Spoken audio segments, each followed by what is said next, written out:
Everyone, আশা করি সবাই ভালো আছেন। আজকে আবার একটি নতুন পাঞ্জাবির ডিজাইন নিয়ে আপনার কাছে সামনে চলে আসলাম। তো চলুন শুরু করে দেওয়া যাক। তো আমরা প্রথমে একটি চিকন সাইজের ব্রাশ নিলাম, আর যে রঙগুলো ইউজ করবো সেই রঙগুলো। তো প্রথমে আমি এই ডিপ মেরুন কালার দিয়ে কাজ করব। খুব বেশি ডিপ না, তবে আবার খুব বেশি হালকাও না। তো দেখুন, ছোট ছোট ফুল হবে, তাই আমি চিকন সাইজের একটা ব্রাশ নিয়েছি। আর এখানে আমি কিছুটা স্লো করে দিয়েছি, আপনারা বুঝতে পারবেন যে কিভাবে আমি কাজটা করছি। তো 5 পাপড়ির একটা ফুল হবে এখানে। তো আশা করি আপনারা দেখলেই বুঝতে পারবেন। আসলে ছোট ছোট ফুলের কাজগুলো কিন্তু অনেক বেশি সুন্দর লাগে। আর যেহেতু পাঞ্জাবির কালারটা একদম সাদা আর তাতে লাল রঙের ফুল হবে, তার জন্য আরো বেশি সুন্দর লাগবে। আর এখানে যে শুধু লাল রং থাকবে তাই না, এর ভিতরে আবার পিঙ্ক হবে, আর আরেকটা কালার হবে যেটা হচ্ছে একদমই হালকা পিঙ্ক, সাদার কাছাকাছি, কিন্তু একদম সাদা না। তো এইভাবে কাজটা করলে আর কি আপনার দেখবেন যে অনেক বেশি সুন্দর লাগবে। ফুলগুলো বড় করেও দেওয়া যেত, কিন্তু কাস্টমার ডিমান্ডে করা হয়েছে, তাই যেরকম ফুল ছিল ঠিক সেইভাবে করা হচ্ছে। আর এই যে এগুলো দেখতে পাচ্ছেন, এগুলো কলি দেওয়া হচ্ছে, ফুলের কলি। তো এইভাবে করব। আপনারা পুরো ভিডিও দেখতে পারলে খুব ইজিলি আপনারা এইভাবে আঁকতে পারবেন। যে কোনো পাঞ্জাবিতে কেন, আপনারা শাড়ি, পাঞ্জাবি, সালোয়ার কামিজ যে কোনোটাতে এই ডিজাইনটি তুলতে পারবেন, যে কোনো কালারে, যে কোনোভাবে। তো আশা করি আপনাদের সবার ভিডিওটি ভালো লাগছে। আর ভিডিওটি ভালো লাগলে অবশ্যই লাইক, কমেন্ট, শেয়ার করতে ভুলবেন না।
আমার সবগুলো ফুল আঁকা শেষ। আমি ফুলের পরে এবার কালো রং নিলাম। কালো রং নেওয়ার পরে আমি এটা দিয়ে একদম ডালপালা এঁকে দিব।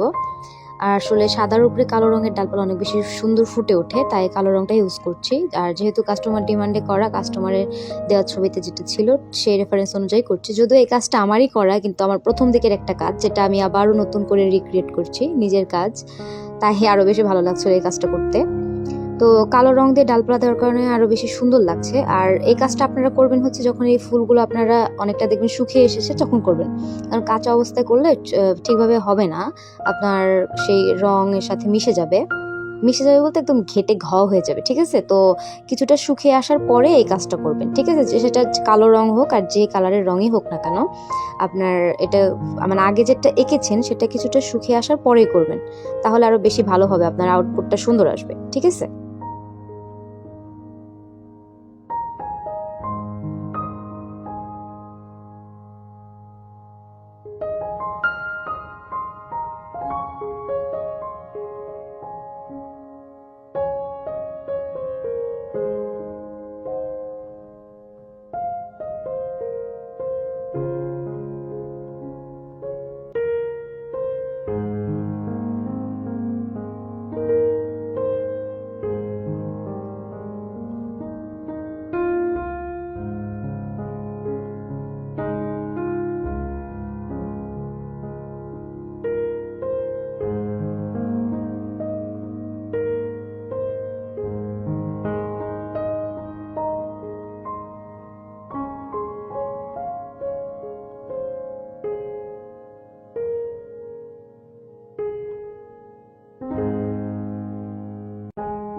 তো